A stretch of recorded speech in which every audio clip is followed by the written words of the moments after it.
en 678. El 7D y la culpa de Clarín en la caída de Alfonsín. Nuevos archivos demoledores y esclarecedores. Yo les pido que lean el Clarín, que se especializa en titular de manera definida, como si realmente quisiera hacerle caer la fe y la esperanza al pueblo argentino. Días después, Clarín de 1987. Críticas de la oposición al discurso de Alfonsín. Diario La Nación, editorial. Desafortunado discurso del presidente. Clarín, febrero del 87. Criticó a Depa los conceptos de Alfonsín sobre la prensa. Alfonsín es el presidente que recién acabamos de salir de la dictadura y es el presidente que después no lo lleva adelante, pero él se embandera en un proyecto de modificación del sistema de medios fenomenal. Proyecto de ley de radiodifusión del gobierno de Raúl Alfonsín, año 1987. Firmante: Alfonsín Raúl Ricardo. Cofirmas: Nosiglia Enrique, Terraño Rodolfo Héctor. Se analiza la polémica ley de medios K que aprobó el Congreso. Uno podría decir, bueno, pero una serie de remiendos, una colcha legislativa no es una ley adecuada. Entonces habría que haberla discutido como corresponde a una materia de esta naturaleza. Terraño Rodolfo Héctor. El Lula que la Corpo te ocultó. Comparto con Cristina muchos ideales y una larga amistad, lo dijo el expresidente brasileño Luis Ignacio Lula da Silva, que se encuentra de visita en nuestro país. Hoy con mucho orgullo puedo decirles que hicimos en poco tiempo de 10 años, mi gobierno y el de Dilma y el de Néstor y Cristina, más de lo que otros hicieron en 50 años para desarrollar a América del Sur. El cambio de postura de Lorenzetti derivó en un lindísimo debate en 678. Hoy la seguimos. Yo lo que digo es, bueno, si se quiere hablar de la reelección, bueno, que se hable de la reelección. Habrá quienes estén en contra, a favor. Hasta ahora nadie propuso nada concreto. Nosotros hemos dicho que no nos parece bueno. Diario Página 12. Presidirá la Corte por un nuevo periodo. La reelección de Lorenzetti. Si se quiere hablar de la reelección, bueno, que se hable de la reelección. Nosotros hemos dicho que no nos parece bueno. Yo no acuerdo mucho con la línea del informe que vimos. En realidad el argumento de Lorenzetti no es un argumento legal, ¿sí? Él no es que dice: me opongo a la reelección de Cristina porque no le corresponde legalmente, y sí acepto la mía porque sí me corresponde legalmente. No coincido en nada con lo que dice Dante. Me parece que estás totalmente equivocado, pero te lo digo con onda. Con onda. Porque me parece que tiene que ver con la división de poderes. Me parece que construimos una falacia si equiparamos los dos discursos. Pero justamente, ¿por qué le da una superioridad moral una elección que viene de pares? Ampliación de derechos. Voto 16 y media sanción por abrumadora mayoría. El voto joven a partir de los 16 años y con un amplio consenso, 52 votos a favor, 3 votos en contra, 2 abstenciones. ¿Qué garantía puede tener el gobierno de que estos jóvenes vayan a votar al Frente para la Victoria? No, garantía no, porque el gobierno tiene el fútbol para todos para ir captando a los jóvenes. ¿Cree que los jóvenes acompañan a este gobierno por la publicidad del fútbol? Gran parte de la sociedad, sí. Miraron las encuestas, dijeron, uy, necesitamos más votos, y nos mandamos con los pibes. La discusión no tenía ningún sentido. En ese planteo que no estaban de acuerdo porque suponían que era una maniobra, lo dijo el presidente del radicalismo, ¿por qué a los 16 y no a los 15? Aparte digo, ¿por qué a los 16? ¿Por qué no a los 15 o a los 17? ¿Cuál es el análisis serio que se ha hecho? Bueno, porque se vota cada 2 años, no tenía mucho sentido la explicación. 678 con Lugo. ¿Cómo analiza el rol de los medios de comunicación tanto en Paraguay como en el resto de Latinoamérica, donde en su país apoyaron el golpe en su contra? Uno de los primeros puntos al hacer la reflexión sobre los medios de comunicación es poder dividir las corporaciones económicas del servicio que prestan los medios de comunicación social. Cuando estos medios son utilizados y muchas veces manipulados y se pierde cierta objetividad y se dan noticias sesgadas, se está empobreciendo la misión que tienen los medios de comunicación. Los actos por el Día de la Lealtad y la frase que dejó Cristina. Si yo tuviera que definir estos casi 10 años, 9 años y algo, podría definirlo como la década ganada. Esta fue una década ganada por los argentinos, como fueron décadas perdidas las anteriores. en endeudamiento, en empobrecimiento. Si te veo, amor, del otro lado no voy a dudar. Todo lo que veo, más todo lo que siento. Si te veo, amor, del otro lado yo voy a cruzar. Todo lo que tengo es todo lo que intento.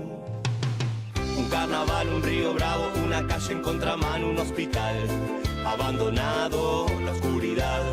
De corazón yo voy andando de tu mano.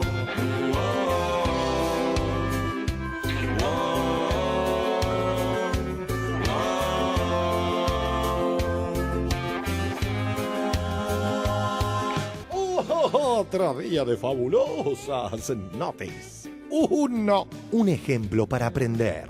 1800 jueves de dignidad, de no violencia y no revancha. ¿Qué significan los 1800 jueves en este contexto político? Lo que significa esta plaza, que como decía recién, los pueblos casi siempre solucionamos los problemas en las plazas. No hay tribunal, no hay Suprema Corte, no hay juez que solucione los problemas como una plaza llena. 1800 jueves en la plaza, ¿qué significa en este contexto político estos 1800 jueves? Son 35 años que venimos a la plaza, pedimos verdad, justicia, memoria y vamos transitando ese camino. Llegamos a los juicios, cosa de que hace 20, 25 años nos parecía imposible. 2. Inserción argentina en el mundo. El Consejo de Seguridad de Naciones Unidas eligió hoy a la Argentina, miembro no permanente de ese organismo, por un periodo de 2 años. 3. Cada vez más voces contra el odio. Tiene 13 años y acaba de hacer un spot contra la trata de personas. Micaela Catalán es la hija de Marita Verón. Como ustedes saben, fue secuestrada por redes de explotación sexual en el 2002. Quiero ver qué le llevaron a la presidenta y cuál fue la sensación del encuentro. La presidenta se portó muy bien. En un momento me comparó con la hija. Ella nos está ayudando con la fundación hace muchísimo tiempo. Se comprometió a televisarlo, el spot, pasarlo en la TV pública y en Fútbol para Todos. Me dice que me admira mucho como madre, que cuente con ella para todo lo que nosotros necesitemos para seguir en esta lucha. Telam. Cristina da la vida por el país, dijo el DT de las Leonas. La presidenta Cristina Fernández de Kirchner da la vida para sacar al país adelante y no hay un segundo en el que no esté pensando en que el necesitado tenga más. 4. No obstante el cepo cambiario, una modalidad que crece, unificar trabajo, vacaciones y familia.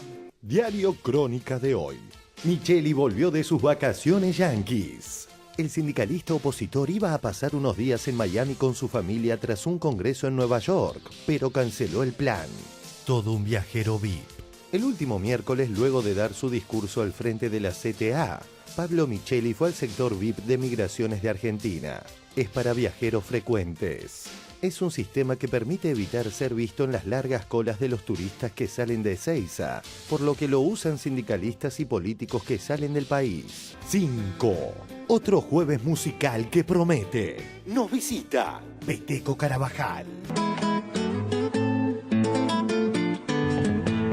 Abriendo la noche, borrando fronteras, con su corazón de bombo camina la chacarera. Ambetea 678. Y sutil, con la cara interna, te la coloca en la ratonera. Bien por Di María. A ver ahora Argentina, Di María. Pero Argentina pudo hacer 6, 7, 8 pases seguidos.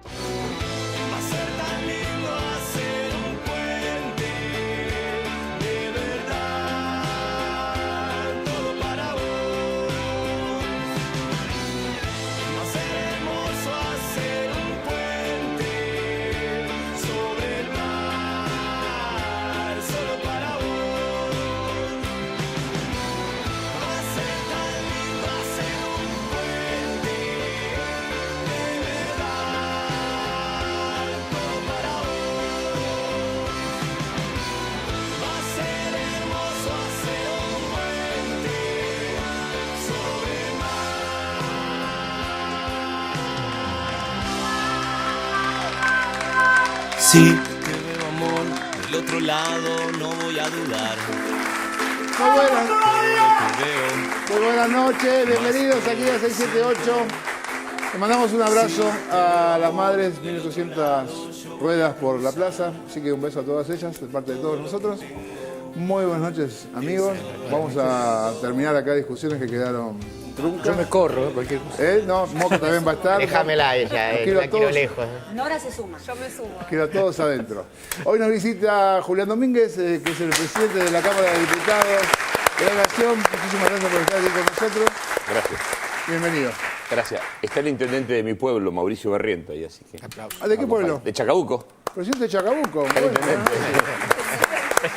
Presidente de Chacabuco. La República de Chacabuco. Sí, está bien, ¿por qué no? Tengamos más repúblicas. Y nos visita el señor Peteco Carabajal también, que es músico, compositor, guitarrista, violinista, bombista. Uno de los talentos que nos da orgullo de ser argentinos. El Peteco. Muchas gracias. Muchísimas gracias, y vas a estar cantando y tocando, ¿no? Sí. Bien, y después No voy a opinar hoy. Sí, vas a opinar igual. Vamos al primero de nuestros informes, el 7D, la caída de Alfonsín y el persaltum de Clarín. Vamos a ver de qué se trata y después lo conversamos. El 7D y la culpa de Clarín en la caída de Alfonsín. Nuevos archivos demoledores y esclarecedores. Como ayer mostró 678, no solo aquel partido de la tribuna, la estafa de Clarín a los jubilados, la designación de Cavallo en tiempos de las ruistas y la especificación asimétrica de Duhalde, son hechos que dejan en ridículo al burlón informe de Telenoche. El relato oficial encontró en los últimos tiempos un culpable perfecto para todos los males del gobierno, del país y, si nos descuidamos, también del mundo entero, ¿no? Todo tiene un culpable y ese culpable tiene nombre y apellido. Clarín. Échale la culpa a Clarín por Mario Marquich. Sos la única culpable. Ya no hay límites para cargarle al multimedio Clarín el origen de todos los males. Por ejemplo, la inoportuna lluvia que nos complicó el fin de semana, obra de Mañeto. Extracto del libro Raúl Alfonsín, La democracia a pesar de todo. Raúl Alfonsín planteaba a los grandes empresarios: déjenme llegar a diciembre. Y Héctor Mañeto, presidente del poderoso grupo de prensa Clarín, le contestó: ustedes ya son un obstáculo. Échale la culpa a Clarín sin problemas. Son les pido que lean el Clarín, que se especializa en titular de manera definida, como si realmente quisiera hacerle caer la fe y la esperanza al pueblo argentino. Frente a tanto negativismo, frente a tanta crítica, si no fuera por el pueblo argentino, si el pueblo y la nación fueran lo que el Clarín dice que es, estaríamos todos destrozándonos entre nosotros. La culpa está clara.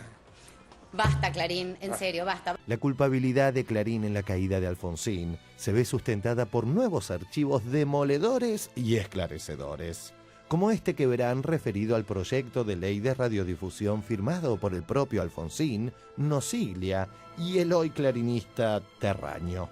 ¿Qué pasaba entonces? En 1986, el Grupo Clarín, que todavía no era el Grupo Clarín, era nada más que el diario y papel prensa, comenzaba a forjarse, empezaba el grupo con la compra encubierta de Radio Mitre y de FM 5 Estrellas, que después se denominó la FM 100.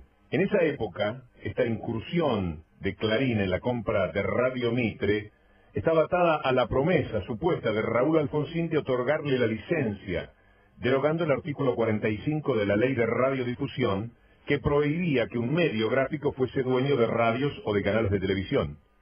Según Clarín, Alfonsín no cumplió con su promesa, y esto que hizo que el diario y la radio apuntara con todos los cañones contra el gobierno del primer presidente constitucional después de la dictadura. ¿Qué pasó en los días siguientes? Bueno, pasó lo mismo que ahora.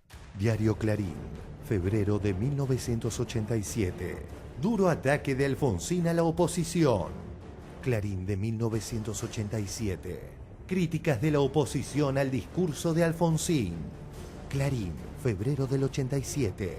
Criticó a Depa los conceptos de Alfonsín sobre la prensa. La Nación, 1987. Preocupan a Depa las manifestaciones de Alfonsín. Diario La Nación, editorial. Desafortunado discurso del presidente. Clarín del 87. Rechazó a Edva los juicios del presidente contra Clarín. Rechazan críticas contra Clarín. La Nación. A Edva dio a conocer su preocupación. Alfonsín es un héroe de los años 80. Tuvo que luchar con todas estas corporaciones, contra este grupo de mafiosos, que no sabíamos mucho de ellos hasta estos últimos años. Cómo proceden y cómo actúan. Alfonsín es el presidente que recién acabamos de salir de la dictadura y es el presidente que después no lo lleva adelante, pero él se embandera en un proyecto de modificación del sistema de medios fenomenal. Proyecto de ley de radiodifusión del gobierno de Raúl Alfonsín, año 1987. Firmante: Alfonsín Raúl Ricardo. Cofirmas: Nosiglia Enrique, Terraño Rodolfo Héctor. Se analiza la polémica ley de medios K que aprobó el Congreso. Uno podría decir, bueno, pero una serie de remiendos, una colcha legislativa no es una ley adecuada. Entonces habría que haberla discutido como corresponde a una materia de esta naturaleza. Los también imprescindibles archivos de la confesión de Helblum a Majul, la amena charla entre Mañeto y Neustadt y un brutal acto fallido de Menem rubrican lo hasta aquí expuesto. Nos olvidamos de los acontecimientos de 1955, estuvimos repitiendo esa misma historia al poco tiempo, tumbando al gobierno del doctor Alfonsín.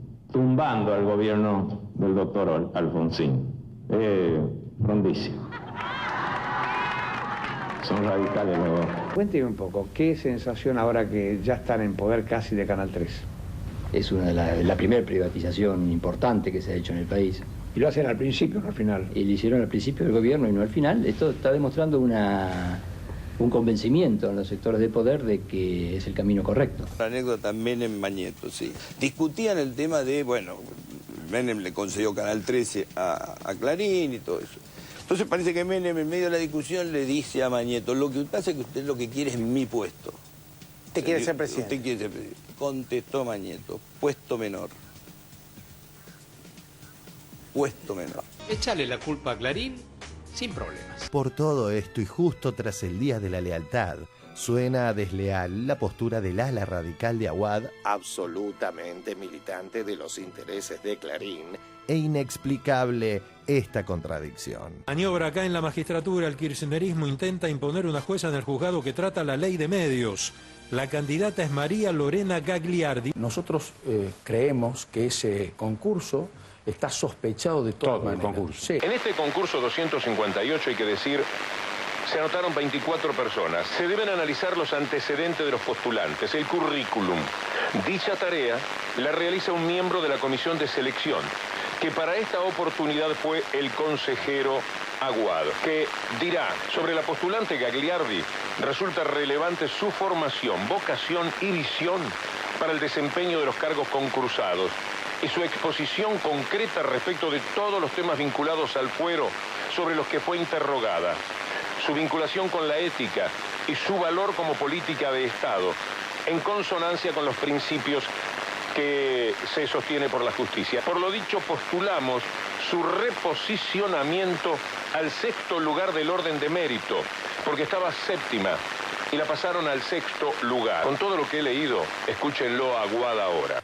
Nosotros creemos que ese concurso está sospechado de todas maneras. Sí. Yo personalmente no estoy dispuesto a aprobar una terna que signifique avalar un juez que no sea autónomo para resolver una causa tan delicada como es la ley de medios. Quisiera que el doctor Aguad realmente le explique a los argentinos a qué se debe su cambio de ¿Y ahora posición. qué dice? ¿Qué sostiene? Está siendo funcional a la maniobra del grupo empresario, del grupo Clarín. Pero el 7D se avecina y Clarín sigue empecinado en propinarle un persaltum a la realidad. El senador Marcelo Fuentes, del Frente para la Victoria. ¿Cuál es la propuesta entonces para explicársela a nuestra audiencia? Es el abocamiento por salto. Implica que ante situaciones de gravedad institucional o prolongación de medidas en el tiempo cuya finalidad es meramente dilatoria y causan daño público, se presenta un recurso ante la Corte donde se obvia a instancias inferiores y la Corte conoce directamente, pudiendo darle la admisibilidad al recurso, por supuesto, a la Corte.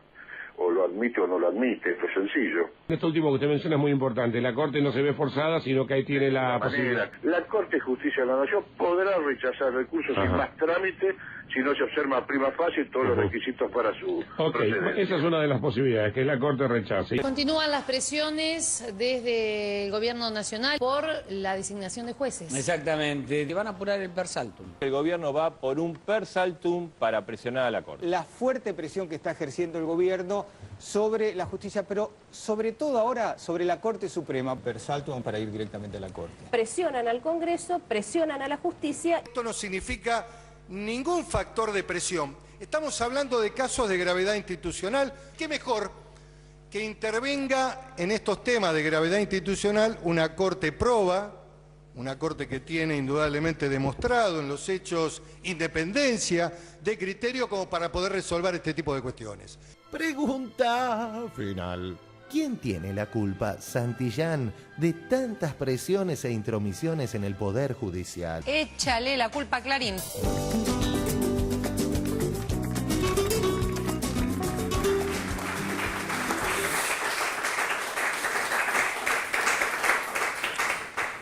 Domínguez, lo más deseable sería que la decisión la terminara tomando la Corte Suprema, ¿es así?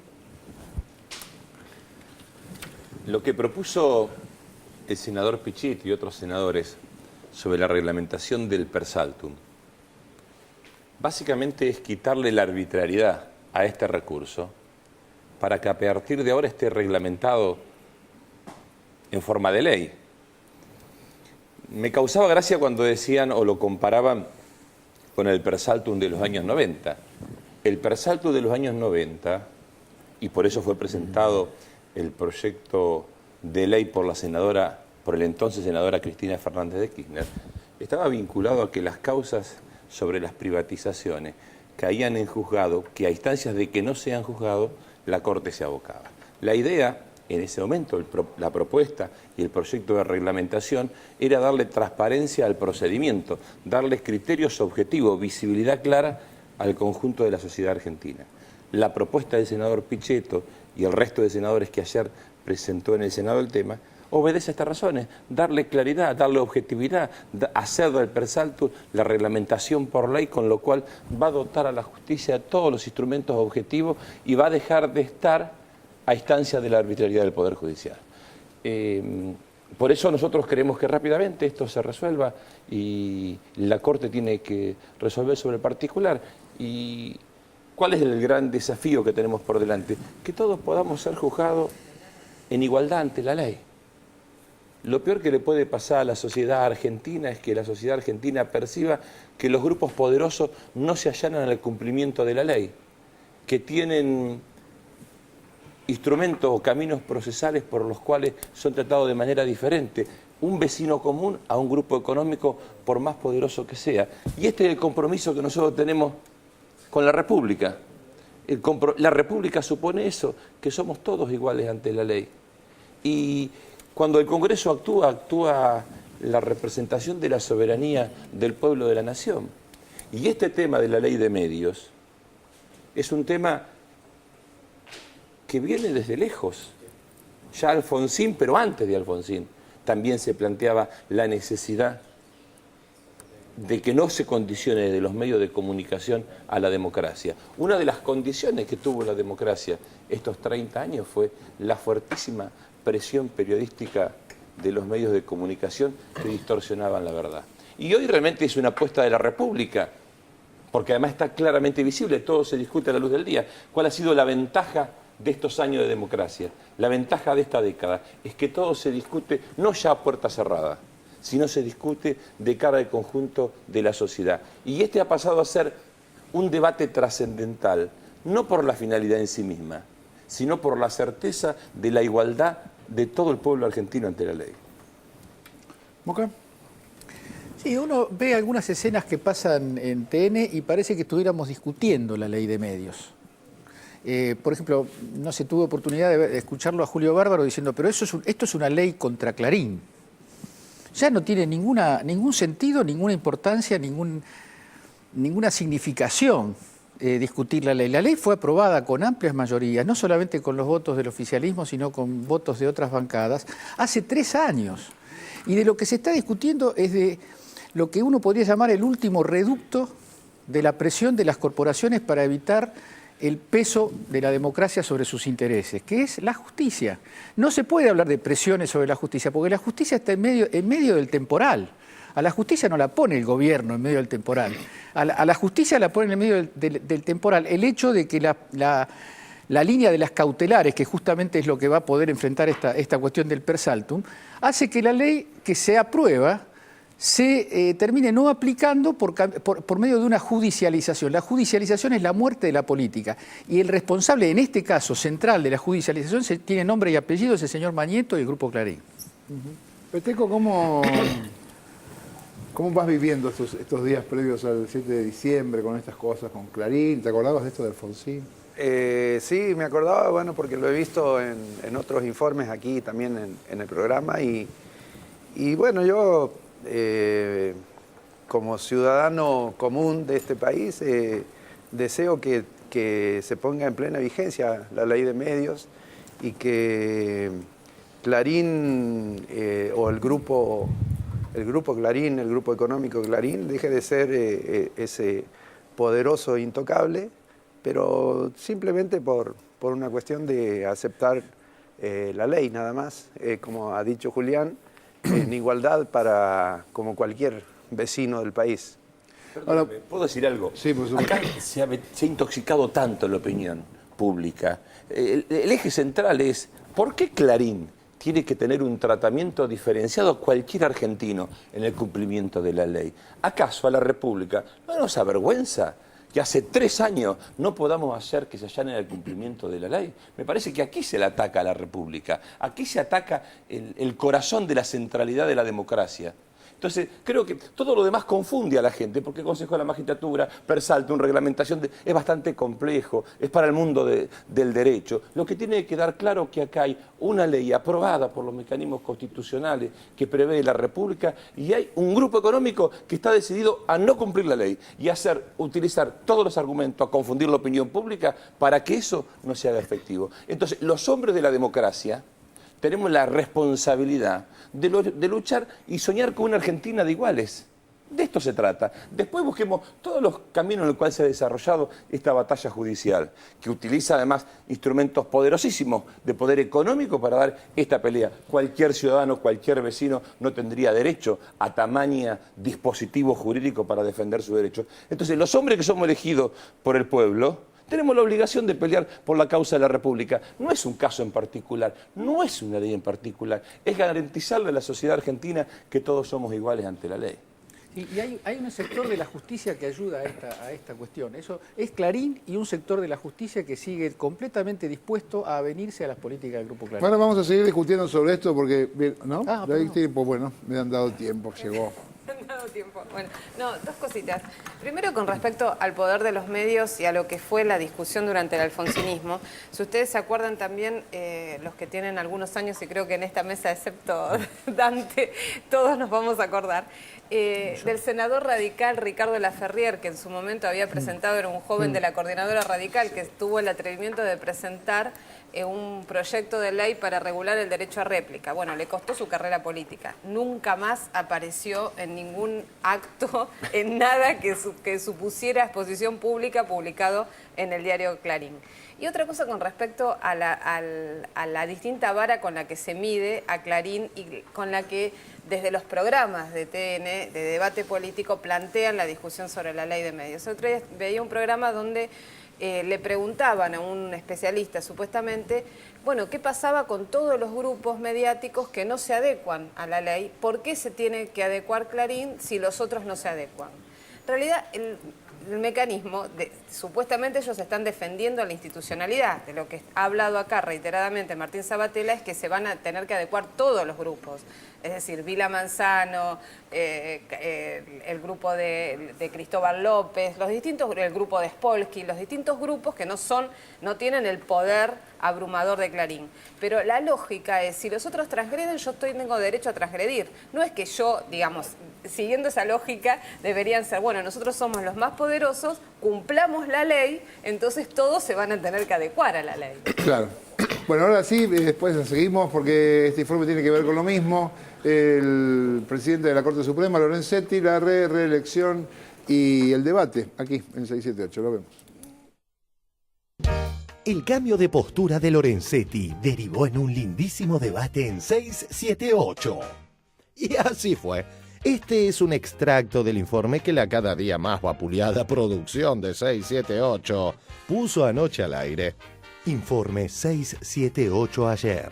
Hace poquito, para júbilo de Clarín y sus secuaces, el presidente de la Corte, Ricardo Lorenzetti, desde TN, se expedía en contra de la reelección, a la que curiosamente jamás se refirió la presidenta. Yo lo que digo es, bueno, si se quiere hablar de la reelección, bueno, que se hable de la reelección. Habrá quienes estén en contra, a favor. Hasta ahora nadie propuso nada concreto.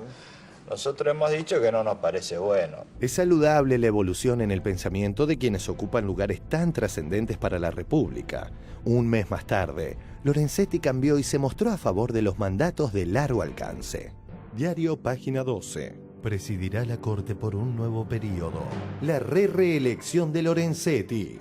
El presidente de la Corte Suprema de Justicia, Ricardo Lorenzetti, asumirá el 1 de enero próximo su tercer mandato como titular del máximo tribunal del país. La decisión de reelegir por segunda vez a Lorenzetti fue tomada ayer en la habitual reunión de acuerdos de los martes de los miembros de la Corte. Si se quiere hablar de la reelección, bueno, que se hable de la reelección. Nosotros hemos dicho que no nos parece bueno. Nótese que la Corpo solo habla de reelección y omite referirse a RR. Diario Clarín de hoy. Lorenzetti fue reelecto como presidente. Los jueces de la Corte Suprema de Justicia reeligieron ayer a Ricardo Lorenzetti. Diario La Nación. Lorenzetti reelecto al frente de la Corte Suprema de Justicia. Perfil.com. Reeligen a Lorenzetti y dan una señal de unidad frente a la tensión. Ricardo Lorenzetti, juez de la Corte Suprema, fue reelegido como presidente de la misma. Lorenzetti sigue. Lorenzetti reelecto en la Corte. Lorenzetti reelecto en la Corte seguirá al frente del máximo Tribunal de Justicia por votación de sus compañeros. Todo se relaciona y el clarinista Recondo, casi con tono jactancioso, contaba de su amistad con el presidente de la Corte. Puede haber una maniobra destinada a bloquear la designación de jueces federales en el Consejo de la Magistratura para el Fuero Civil y Comercial por un mismo actor que es vicepresidente de la Cámara Civil y Comercial, como es el doctor Recondo, y que además en esa Cámara Civil y Comercial se han designado de manera, a nuestro criterio, irregular y claramente violatorio de la ley a jueces que son jubilados y que van a cumplir una función convocados como subrogantes sin respetar lo que establece la ley. También hemos visto declaraciones que nos han dejado sorprendidos el fin de semana del consejero Recondo, haciendo gala de una amistad personal con el presidente de la Corte Suprema de Justicia de la Nación. Semanario Perfil. Entrevista a Ricardo Recondo. ¿Se reunió el jueves pasado con Lorenzetti? Sí, él es un amigo personal y nos juntamos a hablar de cuestiones personales y por supuesto de esto que está sucediendo en la magistratura y el atropello al Poder Judicial. Haciendo gala de una amistad personal con el presidente de la Corte Suprema de Justicia de la Nación, que no sabemos con qué fin él lo manifiesta o lo hace público o hace gala de esa relación. Tras este informe, en el piso se produjo uno de esos debates que jamás verán entre Lorena Maciel, Franco Salomone y Adrián Fallido Ventura. El gobierno sabe que algunos jueces favorecen a Clarín porque que saben que favorecen al gobierno. Yo no acuerdo mucho con la línea del informe que vimos, porque en primer lugar lo que diría es que quien se jactó de ser amigo del presidente de la Corte fue Recondo, no fue al revés. Eso me parece que lo primero que hay que marcar. Segundo, que son amigos en la justicia, en un ámbito como la justicia, se conocen todos y en la política también ocurre, pero en la justicia mucho más por el nivel de mecanismo corporativo, que uno permanentemente cuestiona la justicia, pero que sean amigos me parece que no es un dato. En tercer lugar, diría respecto de la reelección de Lorenzetti, que me parece a mí que, yo no hago una defensa de Lorenzetti en este sentido, porque muchas de sus posiciones públicas, a que incluso hemos discutido, a mí no me gustan, pero me parece que es un informe que le erra en un lugar político.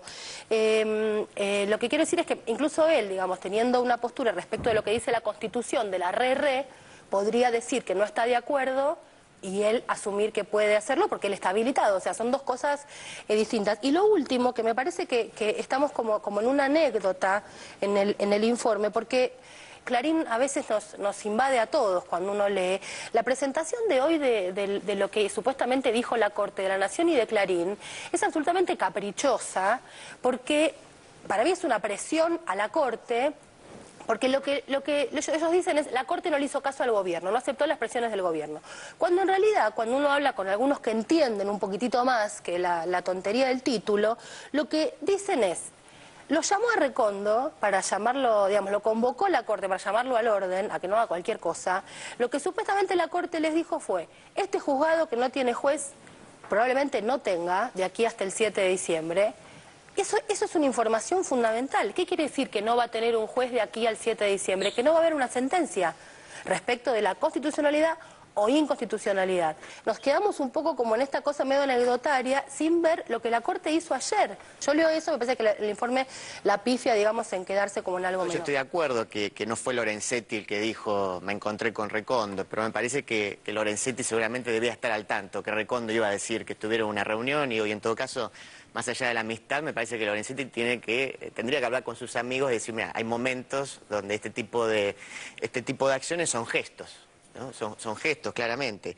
Después me parece que hay que pensar que Lorenzetti está haciendo una carrera política, digamos. En realidad el argumento de Lorenzetti no es un argumento legal, ¿sí? Él no es que dice, me opongo a la reelección de Cristina porque no le corresponde legalmente y sí acepto la mía porque sí me corresponde legalmente. Me parece que en realidad en el fondo es un argumento que puede ser atendible, pero es que... Bueno, estar en el poder supone una ventaja competitiva con los oponentes, que la alternancia es buena para la democracia, etcétera, etcétera. A ver, Cintia Cortito, por favor. No coincido en nada con lo que dice Dante. Me parece que estás totalmente equivocado, pero te lo digo con onda. Con onda. Porque me parece que tiene que ver con la división de poderes, ¿no? A Lorenzetti lo eligen sus pares como presidente de la Corte Suprema. No hay una acordada, no hay una decisión de terceros. Los propios jueces de la Corte Suprema reeligen a Lorenzetti. Más allá de lo que pensemos de Lorenzetti y las aspiraciones de Lorenzetti sobre su vida política o judicial. Coincido con Mariana y no estoy a favor, no estoy muy de acuerdo cuando el informe hace una comparación entre la reelección presidencial y la elección de Lorenzetti, porque me parece que ahí incurrimos nosotros también en una falacia. Porque si vos equiparás esas cosas, estás mezclando las lógicas de los distintos poderes. Y la lógica del Poder Judicial y la lógica de la elección de los jueces de la Corte Suprema, además tiene el componente de que pueden ser jueces toda la vida. O sea, es un juicio, es un cargo de por vida.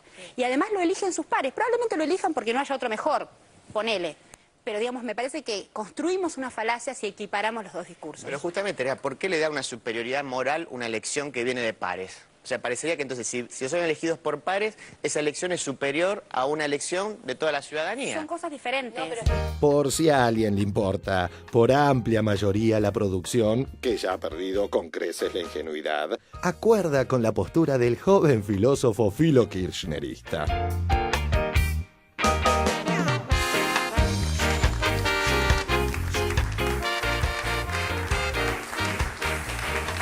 ¿Y a usted qué le parece? ¿Concuerda con el filo kirchnerista de Dante? Mire, a mí me parece muy mal que el presidente de la Corte emita opiniones sobre cuestiones políticas.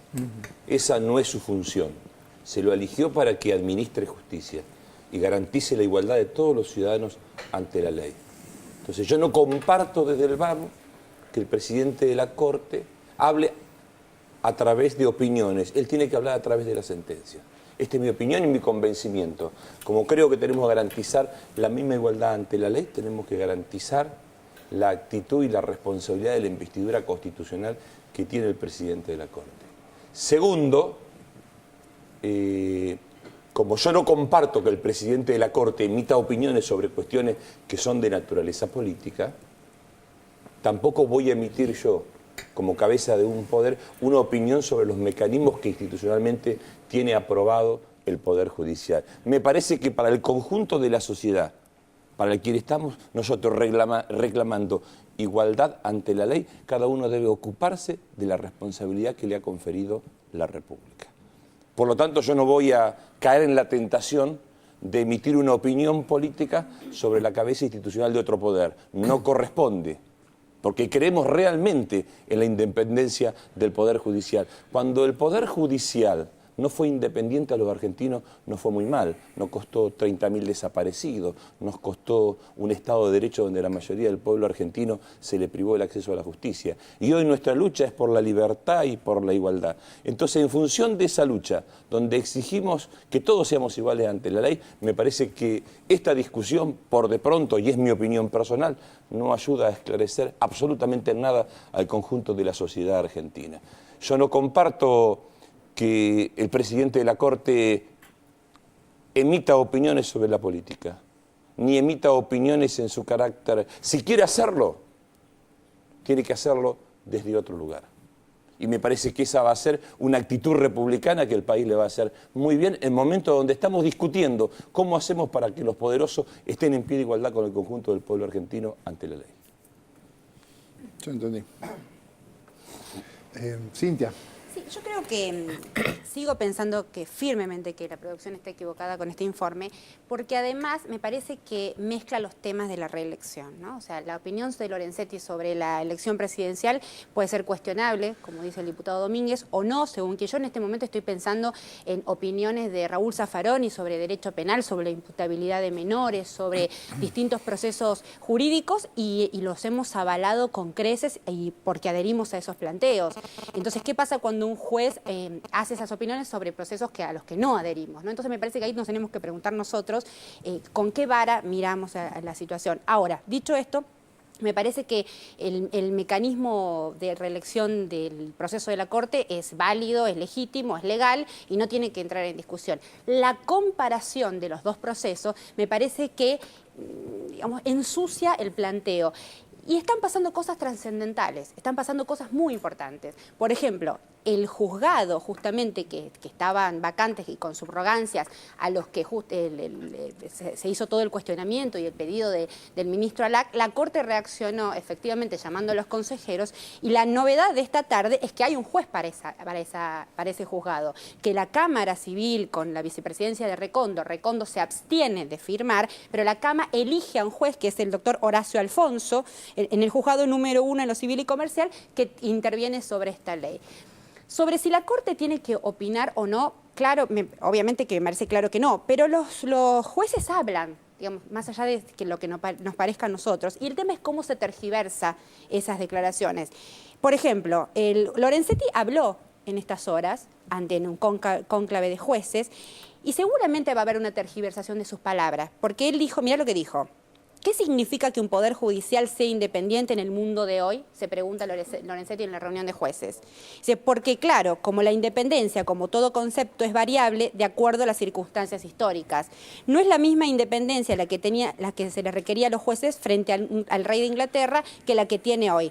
Y dice un párrafo trascendental, porque en el mundo actual no solo los estados pueden ser fuertes, a veces son débiles. También están los intereses económicos corporativos. Lo que ocurre es que la actividad judicial actual responde a las demandas de la sociedad y las demandas de la sociedad son muy altas en cuanto a que todos los problemas vayan al Poder Judicial. ¿No nos interesan estas palabras de Lorenzetti? ¿Cómo se tomarán en los medios estas palabras? Él está hablando frente a una reunión de jueces y está diciendo ni más ni menos que los estados pueden ser golpeados por las concentraciones económicas. Me parece que es para repensar todo lo que está pasando. Yo creo que la sociedad argentina está comprendiendo la complejidad de enfrentarse a los poderes concentrados y la ley de medio es la madre de todas estas batallas. ¿Moca? Sí, no, a mí realmente yo no estoy de acuerdo con que el juez Lorenzetti dé una opinión sobre la reforma constitucional. Primero porque no hay ningún proyecto de reelección. Segundo porque utiliza la primera persona del plural. Dice, a nosotros no nos parece bueno. ¿Quiénes somos nosotros? ¿Dónde unificaron criterios con quiénes? A mí me parece que el doctor Lorenzetti hace con frecuencia una gala de su moderación y de su imparcialidad, y a mí me parece muy bien, pero eso debe ser realizado en forma consecuente. Acá se metió en un lugar donde no tenía nada que hacer. Por otro lado, la referencia, la remisión de Recondo al encuentro con Lorenzetti, no dice me encontré con mi amigo Lorenzetti a tomar un café, dice conversé con mi amigo Lorenzetti sobre los atropellos al Poder Judicial. Eso es lo que dice Recondo. Entonces, ¿qué quiero decir? No sé si tenía que salir Lorenzetti a aclarar o no. Me parece que son zonas grises en un momento muy delicado del país. El doctor Lorenzetti tiene que saber que no está dando opiniones académicas y teóricas sobre derecho constitucional. No está hablando en el reportaje ese no está hablando en un congreso de juristas como a veces hace Zaffaroni, que opina sobre la cuestión del derecho penal y escribe libros. Son cosas muy, muy diferentes. Ahí está hablando de otro poder. Está dando una opinión sobre cómo se tendría o no tendría que organizarse otro poder y en un momento político extraordinariamente sensible y a poco tiempo de un acontecimiento, yo diría, dramático para la democracia, como es que el 10 de diciembre se termina el monopolio de Clarín en virtud del cumplimiento de la ley de medios audiovisuales. Me parece que apruebo el criterio moderado con que suele moverse Lorenzetti y lamento que a veces ese criterio moderado se pierda en una opinión que es desgraciada, desdichada. Yo lo que te quería decir, y lo pongo sobre la mesa, es que Lorenzetti cuando habla de la elección presidencial, que coincidimos en que es cuestionable, no lo hace en el contexto de la discusión sobre la ley de medios. Nosotros lo estamos uniendo en el informe. Ahí él no lo une, no se da cuenta. Pero no se da cuenta qué época... fue una entrevista, ¿hace cuántos meses dio esa entrevista? No, pero todo lo que está diciendo ahora, y lo que dice Recondo no fue hace un montón de meses. Pero el tema de la reelección presidencial me parece que nosotros la metemos en esta discusión. No está en la discusión de la ley de medios. Sí está la discusión... Igual no tiene nada que decir sobre eso. Yo no sabía que no era ahora, pero mantengo mi opinión porque ni ahora, ni antes, ni después tiene nada que decir sobre eso. Coincido con tu opinión. Nada que decir, y mucho menos decir que son nosotros. Coincido con tu opinión, pero me parece que ponerlo a ese audio, esa imagen, en el contexto de la ley de medios y no teniendo en cuenta que uniendo esos dos discursos, nosotros construimos la misma falacia que criticamos. No, yo no estoy absolutamente de acuerdo porque son opiniones que se dieron. Son distintos contextos. Son opiniones. No, el contexto de la relación del Grupo Clarín frente al gobierno no es de este último mes. Es desde el año 2008 en adelante. Entonces, volvamos al punto. Pero aparte, sacando el contexto de la ley de medios, el contexto de Clarín, el contexto de un presidente del Poder Judicial, cualquier contexto desautoriza drástica y radicalmente que un presidente de la Corte Suprema dé opiniones sobre qué tiene que hacer, si se tiene que hacer una reforma constitucional para ver a quién se elige o a quién no se reelige. Cualquier contexto inhabilita, en términos republicanos, a un presidente de la Corte para decir eso. Sí, pero nosotros estamos uniendo los contextos. Mientras escuchaba las reflexiones, yo vuelvo a repetir lo elemental, garantizar la igualdad de todos los argentinos ante la ley. Entonces, no es bueno para garantizar la igualdad de los argentinos ante la ley que estemos discutiendo lo que dijo en materia política el presidente de la Corte. Esto no le hace bien a la reclamada república, porque el debate se da en el lugar que tiene que darse, que es el Parlamento. Los jueces hablan a través de la justicia, sino que los jueces se dediquen a otra cosa que no sea. Si nosotros y la oposición pide la independencia del Poder Judicial, que no sea sujeto de presiones, el debate lo damos en el Parlamento. Entonces, nadie puede sentir ni comprometer, y esto es lo más importante, ni comprometer la imparcialidad que deben garantizar los jueces en la igualdad ante la ley. Y este es un principio básico de la República, si no empieza a lastimarse o a dañarse el rol que tiene cada uno. Mi mamá decía, mi abuelo decía, cada uno en su teta es la forma de mamar, y la República funciona así, zapatero a sus zapatos, para que funcionen las instituciones de la República. Bueno, acá el favorito del filo kirchnerista que quiere agregar algo. No, bueno, a ver, me parece que en realidad la discusión de ayer tenía que ver quizás con dos niveles distintos, es decir, con uno que es el plano del ser, de lo que efectivamente sucede, de cómo se elige, en este caso, a un juez de la Corte o al presidente de la Corte, y me parece que el planteo que intentaba hacer yo era si eso es correcto, si eso debía ser así, o si no podemos ponernos a pensar si no puede haber cambios. Yo revisaba algunas cosas porque yo creo que este programa ha sido muy importante tratando de mostrar que esa supuesta neutralidad de los medios no era tal. Bueno, vamos con otras instituciones, vamos con la justicia, que siempre se presenta como neutral, objetiva, aséptica, etcétera. Y digo, porque también la justicia, que es un poder contramayoritario, es decir, es un poder que siempre pone límites, ¿sí? Que está pensado como poniéndole límites a las decisiones de las mayorías, muchas veces termina justificando el status quo, que es lo que estamos viendo ahora. Si hay avances democráticos y la justicia le pone límites y parches por todos lados. Pero yo buscaba también, por el tema que me parecía interesante, que mencionaba Cintia, de la forma de elección. Por ejemplo, la Constitución boliviana de 2009 hace que los jueces del Tribunal Supremo, el Tribunal Agroambiental, el Consejo de la Magistratura y el Tribunal Constitucional Plurinacional, los elija la gente. ¿Sí? Hay una votación.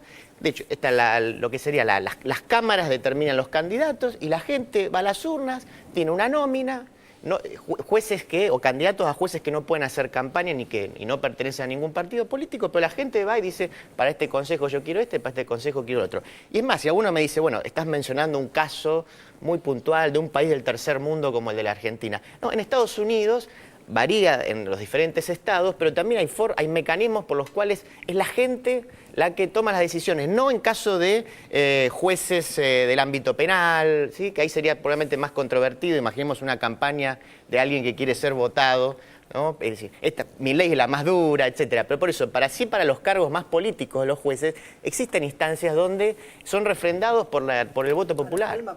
Para coincidir, bueno, no diciendo ni coincido con nadie, no le importa a nadie si coincido y diciendo. Lo que estás diciendo, para incorporar una reflexión, es que también la Corte Suprema ha sido elegida por la gente. Porque pasa al Poder Legislativo después del Ejecutivo y es votada afirmativamente, por lo cual los representantes nuestros son los representantes del pueblo en las cámaras.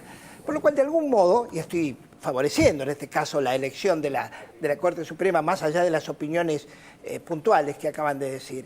Y me parece que también con el lenguaje, que puede haber tergiversaciones desde ya, que los medios hegemónicos a los que estamos refiriéndonos con la ley, están enturbiando el paisaje. Si lo enturbian para nosotros, que aparecen estas diferencias, imagínense cómo lo enturbia para la mayoría de las personas, entre las que me cuento, que no tienen la menor idea de los pasos jurídicos, de los subrogantes, los arrogantes, los rosqueantes, los rampantes, no tienen la menor idea y no tenemos por qué tener la menor idea. Lo que sí, para cerrar, si querés, este pequeño discurso, diríamos, de ignorancia, pero de pasión política, yo diría lo siguiente, que acá aparece el acto de fe. No aparece lo leguleyo, lo técnico, eso sí queda en poder, por supuesto, del Poder Legislativo, con las leyes y el cumplimiento de la justicia, en un acto de fe. Y yo sigo creyendo en las mayorías populares y en el gobierno más que en las minorías opositoras y en Mañeto. Sigo creyendo más en la Corte Suprema de Justicia que en los pequeños juececillos mayoristas cautelares.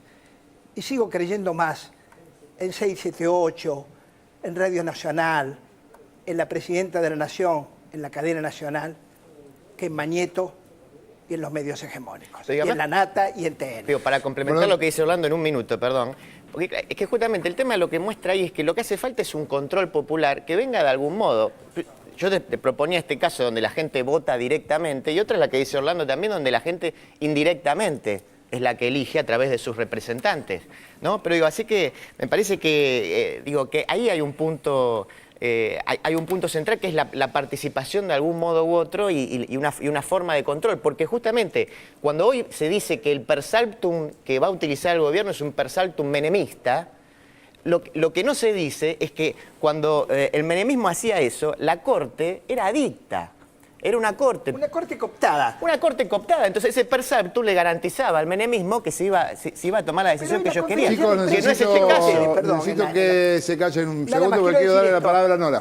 No, por favor, por favor. No, bueno, este debate la verdad que es más que rico e inacabable. Yo acuerdo con la postura de Cintia, la verdad, lamento no acordar con la de Me lo Dante, imaginaba, pero bueno, sí, creo que cada uno, es tan clara cada uno como piensa. Me parece que no es asimilable la reelección del Poder Judicial con la reelección de un Poder Ejecutivo, que es a través del voto popular. Lo que propone Dante ahora como alternativa de discusión es otra discusión. Estamos hablando de la reforma del poder de designación de los jueces en un sistema democrático. Y me parece que también, obviamente, Lorenzetti es un jurista que se sabe manejar muy bien políticamente, que trata de quedar bien con todos. A veces lo logra y muchas veces no lo logra. Creo que en esta situación de tensión política, cualquier opinión de Lorenzetti es leída, como tiene un cargo de titular de la Corte Suprema de Justicia, es leída con mucha intencionalidad y él no es ingenuo en esa lectura. Pero me parece que cuando como decía Cintia, esa entrevista sobre el tema de la reelección no fue hecha en este contexto. Es verdad que viene desde el 2008, como también decía Edgardo, la discusión en torno al Grupo Clarín. Ahora, cuando Raúl Zaffaroni, que también integra la Corte Suprema de Justicia, plantea una reforma constitucional que prevea un sistema parlamentario, no nos horrorizamos frente a eso. Y lo está planteando un miembro de la Corte Suprema de Justicia. Entonces me parece que acá es de todos lados que hay lecturas políticas que son obviamente intencionadas y que esto no quiere decir que estén mal.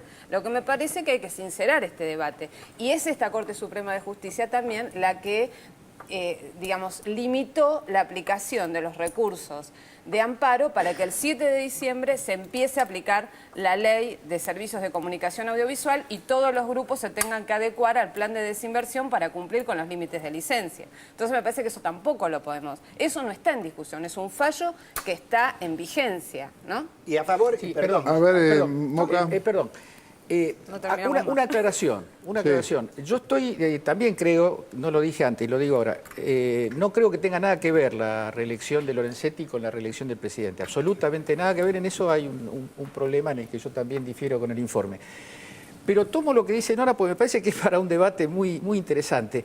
Zaffaroni ha hecho artículos y ha hecho ensayos sobre la cuestión del modo de funcionar, del orden institucional, en un plano absolutamente teórico, en un plano para la discusión se discute en la carrera de ciencia política de la UBA, digamos, ahí hay argumentos que no emplean la cuestión ad hominem. Cuando se habla de reelección, y aparte la re tiene nombre y apellido, se trata de esta instancia, de esta etapa y se trata de Cristina Fernández de Kirchner. Zaffaroni en ningún momento dijo un régimen parlamentarista que pudiera darle a Cristina Kirchner la reelección, cosa que de hecho puede ser que en un sistema parlamentario pudiera ser nuevamente jefa de gobierno Cristina. Pero me parece que son planos de análisis. Lo que yo veo, por lo menos lo que yo veo de Lorenzetti, con lo que está diciendo Zaffaroni, el plano teórico en el que se mueven es absolutamente distinto. Hay una parte del lenguaje que creo que Nora hizo mención, que tiene que ver, que me recuerda a la Iglesia.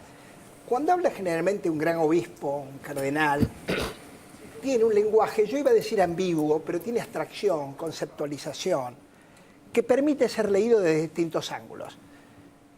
Y el emisor de ese mensaje sabe muy bien cuando dice hay demasiada pobreza en el mundo. Lo dice en el país, supongamos, de un gobernante popular como puede ser Correa. Lo dice con una intencionalidad, pero cualquier político podría decir lo mismo.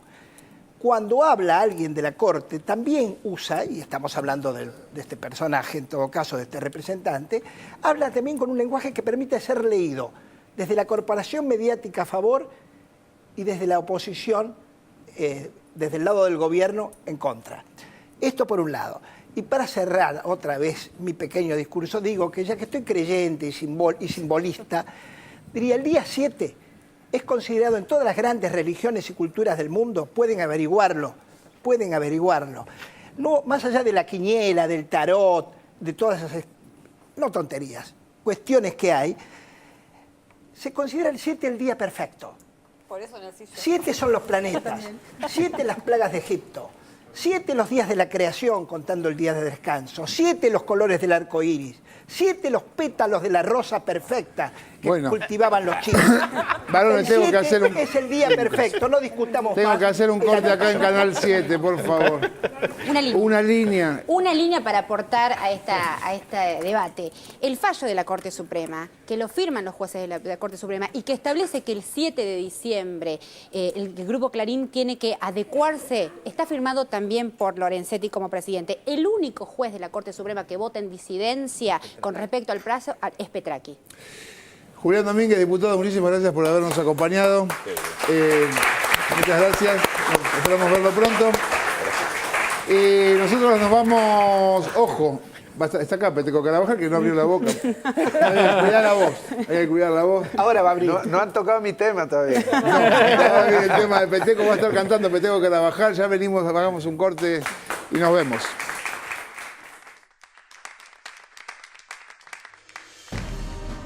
Ahí donde hay una casa, hay alguien que tiene un lugar donde volver. Ahí donde hay una casa, hay alguien que hizo su lugar en el mundo. Ahí donde hay una casa, hay un hogar. Donde hay un hogar, hay una familia. Y donde hay una familia, hay futuro. En las ciudades, en los pueblitos, en toda la Argentina. Donde había un terreno baldío, donde no había nada, ahí las vas a ver. Hechas de ladrillos, sí, pero también de sueños e ilusiones.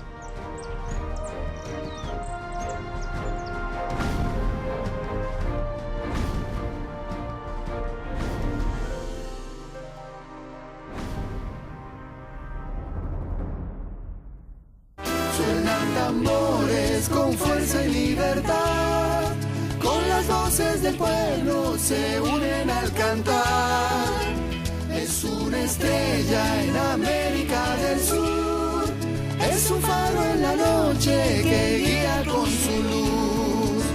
Suenan tambores con fuerza y libertad, con las voces del pueblo se unen al cantar. Es una estrella en América del Sur,